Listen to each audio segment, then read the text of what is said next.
much. Richard Ahiagbah is Director of Communications of the New Patriotic Party. Richard, you're welcome to Eyewitness News. It is the campaign launch of former President John Dramani Mahama, but you could also call it the manifesto launch and the campaign launch of the NDC, because most NDC people describe him as their presumptive flag bearer. So if he wins, these are the issues that would be the subject of the campaign, that you have chilled the economy to the bone and that the youth of the country are running out in droves. It's a verdict on your governance and the state of the economy. Are you ready to meet him if he emerged the flag bearer in 2024?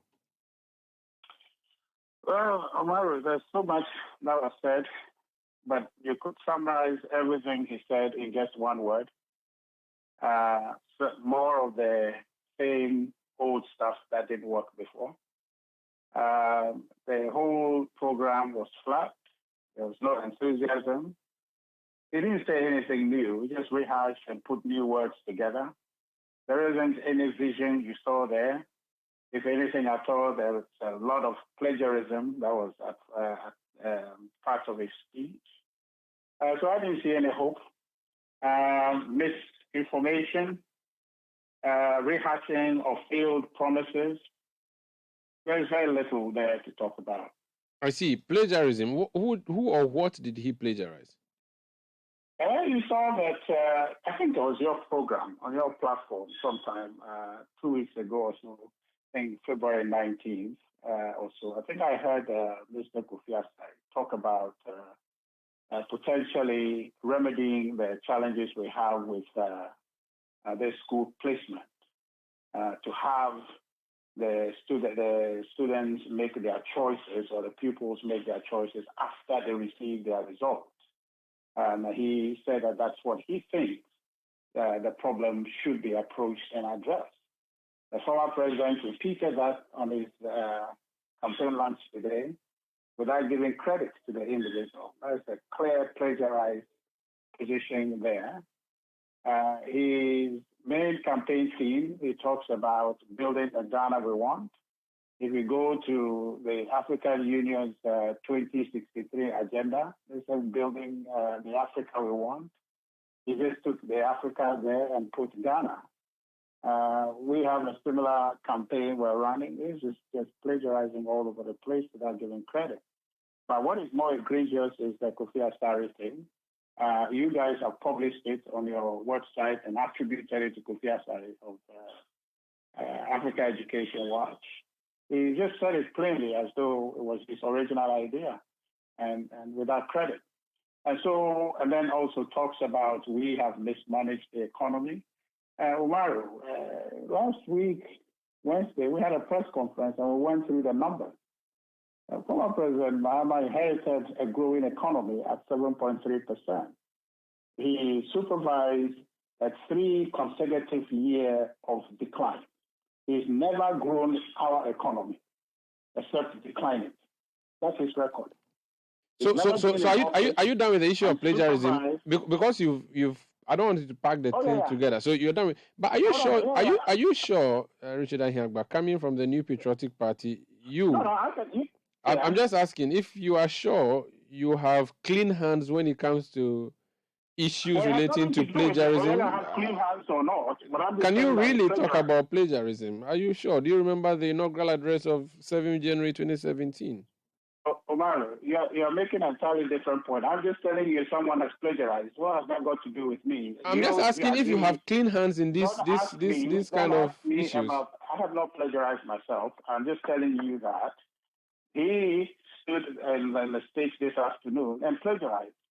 And by the way, if you're going to ask me that question, you should ask them. If they knew they can also plagiarize or they have the capacity to plagiarize, why were they pointing fingers at anybody? Why were they pointing fingers? So you should be asking me that question. You should prove that he did or he didn't. And I've given you evidence. If you want, I'll send you the link. Okay. Tomorrow. So the next issue. No, just it's okay. I mean, I was just I don't know if you didn't get the drift out, but I'll leave it at that. No, I got it, but I just wanted to be clear. Okay. Plagiarize himself, and let's not move away from it and fight other instances. May 11, 2015, Citi News, citifmonline.com. a story titled Don't Scrap Emoluments for Article 71 Office Holders, Kojo Mpieni. The story, first paragraph, second paragraph, third paragraph, fourth paragraph, fifth paragraph, and the sixth paragraph, and then the seventh paragraph says, over the years, there have been calls for a drastic reduction in the emolument of Article 71 office holders. The eighth paragraph says, Parliament was in 2012 tasked to review the salaries and emoluments approved. The ninth paragraph says, last week, this is 2015, last week, President Mahama called on organized labor to support government's decision to abolish emoluments for Article 71 office holders. He explained that the state can no longer continue to pay the current salaries for these office holders due to the pressure on the public purse. That is what he said in 2015 May. Kofi Asare, you said this a week or so ago. Do you want to withdraw that part of the allegation of plagiarism against former President Mahama? No, I don't understand what did you just read? I thought you were reading entirely something different. I'm talking about something you published on your website, I think February 19, 20, just 2 weeks ago. I'm just saying that you said former President Mahama plagiarized the issue of the issue relating to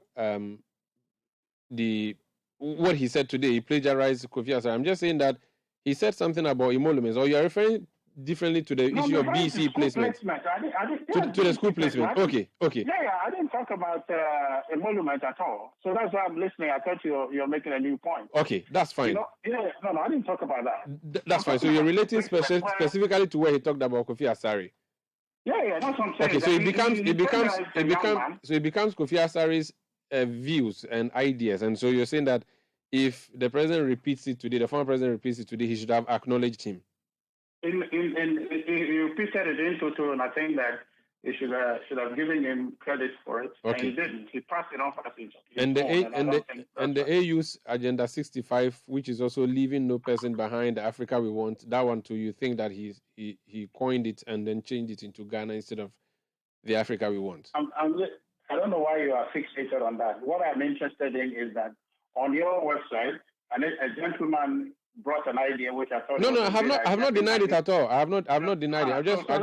So that's what I'm saying. It's a fact, and then you can allow me to make the other point that I was going. Now let's go to the other point. He said the youth of Ghana are running out of the country in droves. He said it used to happen, but now it has become worse. What do you say to that? That you're not able to, for a party that campaigned for agenda for jobs, you shouldn't be accused of failing to create jobs. So I'm trying to tell you about the record of former President John Dramani Mahama. He who stands to accuse others, I'm telling you his record. He does not know anything about growing this economy. Under him, he had a chance to be president. He's not new, right? He was standing on the performance of maybe the NDC government to make allegations about people not performing. I'm telling you that when he had a chance to be president, he never grew this economy 1 inch. He had a chance. He declined this economy from 7.3, 4, 3.9, and 3.7 when he left office. So he cannot talk about growing this economy. He cannot talk about people leaving this country because when he had the opportunity, he's not coming in as someone who's never been president before. He's been president. Under him, what was the situation in this country? That's why we kicked him out. Remember, with 1 million extra votes for you, so that you can come and not repeat his errors. Very good, very good. So now he wants to come again. So we have to let him know that we kick you out. You are no longer eligible to come here by your performance. Okay? Number two, you are talking about we kicked him out and we have come. Omar, what is our record? 2017, when we came to office, we grew this economy that was in decline under him. In 2018, we grew this economy that was in decline under former President Mahama. In 2019, we grew this economy that was in decline when former President Mahama was the president. He declined this economy 3 consecutive years. We grew this economy 3 consecutive years until COVID. So let's compare the history and the record.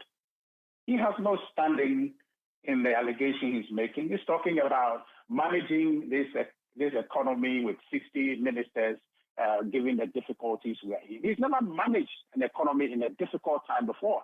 So he's never managed an economy in COVID before. So he cannot purport to say that he will do that. Knowing his record, I'm just saying quite simply, knowing his record, he's not earned the right to speak the way he spoke today, because everything he said is not true. And he, in mentioning about the Article 71 ex gratia cancellation and arrest, this is not the first time he said that. He said this before. He's never done it. He won't do it. So what is happening here is that he is trying to weaponize the pain in the country, the global economic hardship, part of which that we are going through in Ghana. He's trying to weaponize that and ride on it, hopefully, to win elections. Okay. And we're saying that we will get to have a conversation in this country, Umaru, with your help, that will focus on the issues, on the record, on the deliverables, and see that if he has the capacity and the record to justify what he's saying, and we think he doesn't. Okay. That's quite interesting. But if you say that all of these things were going well until COVID, and that's where your problem happened, the youth that former President Mahama says are running away are running to other countries that were equally affected by COVID. So how come that those countries got their economy, properly laid out, where people still would go to them even after in COVID, and yet in your country there are people are running away because of COVID?